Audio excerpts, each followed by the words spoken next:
आज हम BA द्वितीय वर्ष के वैदिक साहित्य के इतिहास में ब्राह्मण ग्रंथों का जो विवेच्य विषय है उसके विषय में अध्ययन करेंगे कि ब्राह्मण ग्रंथ सनातन धर्म के प्रतिपादक है। कि सनातन धर्म किसे कहते हैं? कि सनातन धर्म जो है मूल धर्म का ही दूसरा नाम है, जिसे हम वैदिक धर्म या हिंदू धर्म भी कह सकते हैं।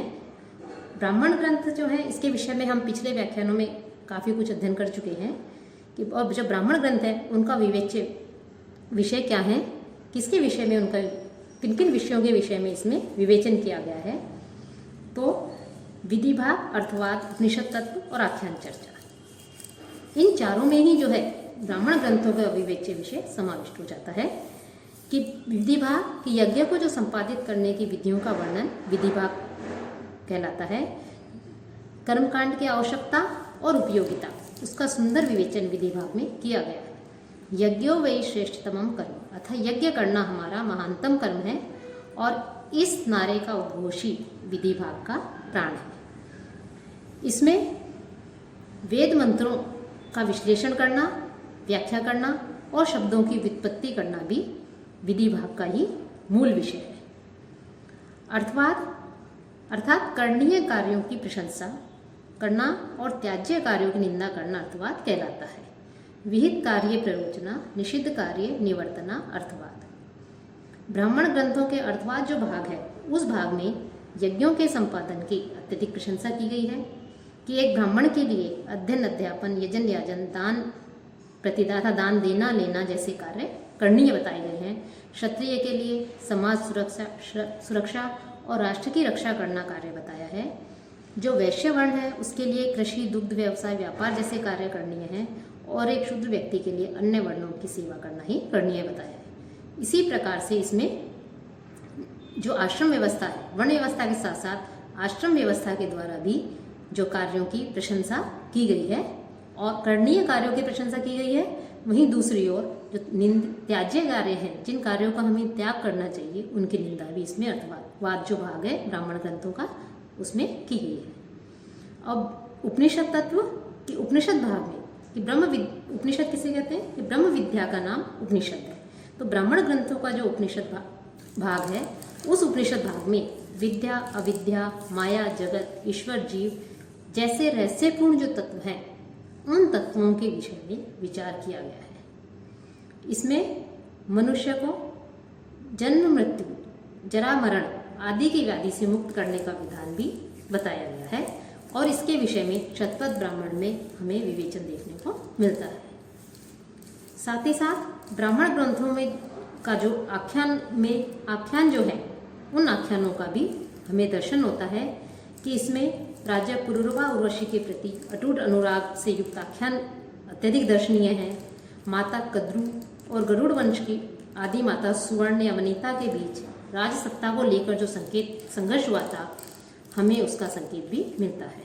साथ ही साथ राम तथा अश्विनी कुमारों की कथाएं भी इन ग्रंथों में मिलती हैं।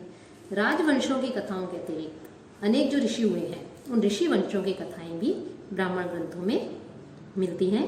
रैक्व ऋषि का आख्यान जो है अत्यधिक प्रसिद्ध है, जो कि छांदोग्य जो ब्राह्मण है उस ब्राह्मण में हमें प्राप्त होता है। तो ब्राह्मण ग्रंथों में सनातन धर्म का जो स्वरूप बताया गया है उसके आधार पर यदि हम ये कहें कि जो ब्राह्मण ग्रंथ है वो ब्राह्मण ग्रंथ जो है धर्म ग्रंथ है या धर्मशास्त्र है, तो कोई अतिशयोक्ति नहीं होगी। और चूंकि संहिता काल के तुरंत पश्चात ब्राह्मण ग्रंथों की रचना हुई और जो संहिताएं हैं या वेद हैं वो यज्ञ की प्रधानता से परिपूर्ण रही हैं और उनमें विशेषतः मंत्रों की प्रधानता है और मंत्रों की प्रधानता के साथ साथ यज्ञ संपादन भी जो है उसमें बताया गया है। और ब्राह्मण यज्ञ के रहस्यों के साथ साथ यज्ञ के जो रहस्य वेदों में बताए गए हैं, जो मंत्र हैं, उन मंत्रों के साथ साथ अन्य रहस्यों को भी जानने के लिए ब्राह्मण ग्रंथों का अत्यधिक महत्व है।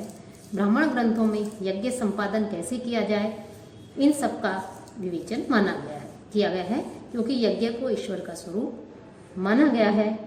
और साथ ही साथ गृहस्थाश्रम की सीमाओं का निर्धारण, वर्ण व्यवस्था, राष्ट्र धर्म, दार्शनिक अनुचिंतन, ऐतिहासिक घटनाएं आदि ये सब जो है हमें इसमें जो ब्राह्मण ग्रंथ हैं उन ब्राह्मण ग्रंथों में हमें मिलती है।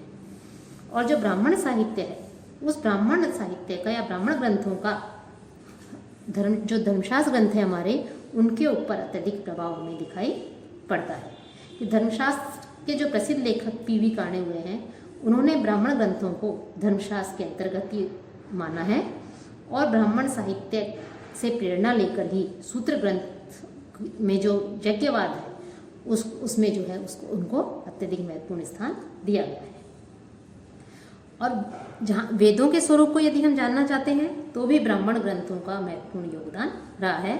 कि वेदों में तो ईश्वर को ही चतुर्वर्ण रूप कह दिया है, लेकिन जो ब्राह्मण ग्रंथ हैं, ब्राह्मण ग्रंथों ने वेदों में जहाँ कहा गया है कि ईश्वर को चातुर्वर्ण में जो है, चारों जो वर्ण है वो मेरे द्वारा ही रचे गए हैं, चारों वर्ण मुझ में ही हैं। इस रहस्य को स्पष्ट करने के लिए ब्राह्मण ग्रंथों में ने तो यह कह दिया कि ये समाज ही चार वर्णों का वाला है और ईश्वर को समाज के रूप में देखकर ही जो है हमें देख सकते हैं कि जो ब्राह्मण ग्रंथ है उसमें दार्शनिक पहलू का रूप नहीं दे करके बल्कि समाज शास्त्रीय रूप भी उसको प्रदान कर दिया गया है और वेद जो तत्व है उसको अत्यधिक सरल रूप में जो है स्पष्ट किया गया है।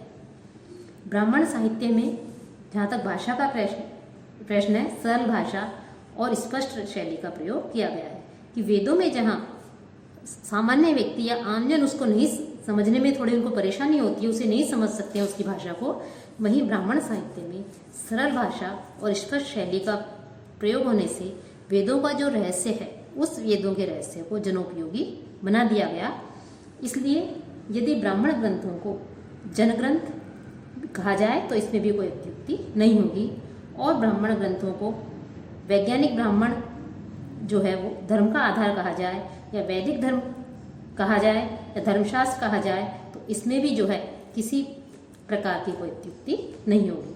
तो इस प्रकार से ब्राह्मण ग्रंथों का, ब्राह्मण साहित्य का जो है अत्यधिक हमें महत्व देखने को मिलता है और इसमें अनेक प्रकार की ऐतिहासिक, भौगोलिक, सामाजिक सब जितने भी विषय हैं उन विषयों का जो है हमें समावेश दिखाई देता है।